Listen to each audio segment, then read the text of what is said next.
తెలుగువారికి సంక్రాంతి పండుగ అయితే తెలుగుదేశం పార్టీ కార్యకర్తలకి నాయకులకి అతిపెద్ద పండుగ మహానాడు.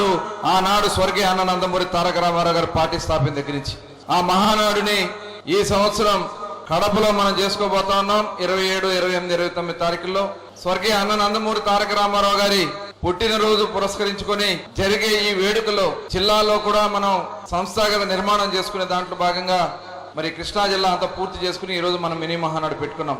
పార్టీ సంస్థాగత నిర్మాణం ఈ భారతదేశంలోనే కాదు ప్రపంచంలో ఏ రాజకీయ పార్టీకి లేనటువంటి సంస్థాగత నిర్మాణం ఒక్క తెలుగుదేశం పార్టీకి ఉంది. ఈ రోజు కోటి సభ్యత్వాలున్న ఏకైక పార్టీ కూడా తెలుగుదేశం పార్టీ అని సందర్భంగా మీకు తెలియజేస్తా ఉన్నా. ఇవాళ ఈ కోటి సభ్యత్వాలు ఒక్కసారి మనం 44 సంవత్సరాలు 43 సంవత్సరాలు వెనక్కి ఆలోచించాలి.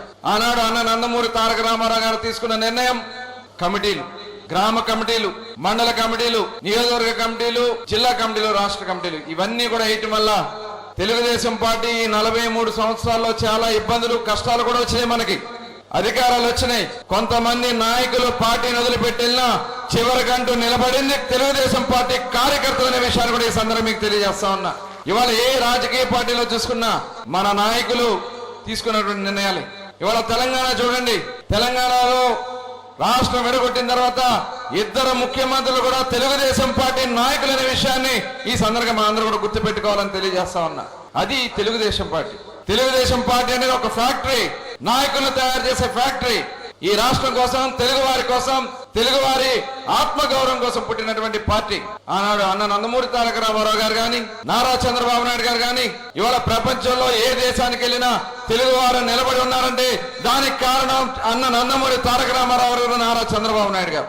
అదేవిధంగా మన యువ నాయకుడు నారా లోకేష్ గారు గత 5 సంవత్సరాలు జగన్మోహన్ రెడ్డి అధికారంలోకి వచ్చి చేసినటువంటి దుర్మార్గాల్లో అనేక మంది కార్యకర్తలు నష్టపోయారు.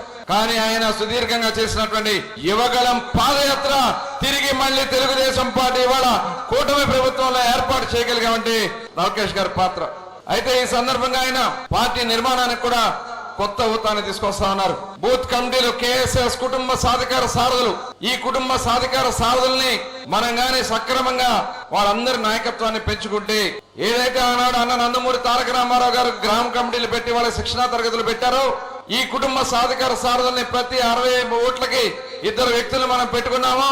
దీన్ని గాని సంపూర్ణంగా మనం చేయగలిగితే 40 సంవత్సరాలు తిరుగులేని నాయకత్వాన్ని ఈ రాష్ట్రానికి ఇస్తే రాబోయే 100, 150 సంవత్సరాలకి ఈ కేఎస్ఎస్ గాని చేసుకోగలిగితే తెలుగుదేశం పార్టీకి తిరిగి ఉన్నదని ఈ సందర్భంగా మీకు తెలియజేస్తా ఉన్నా.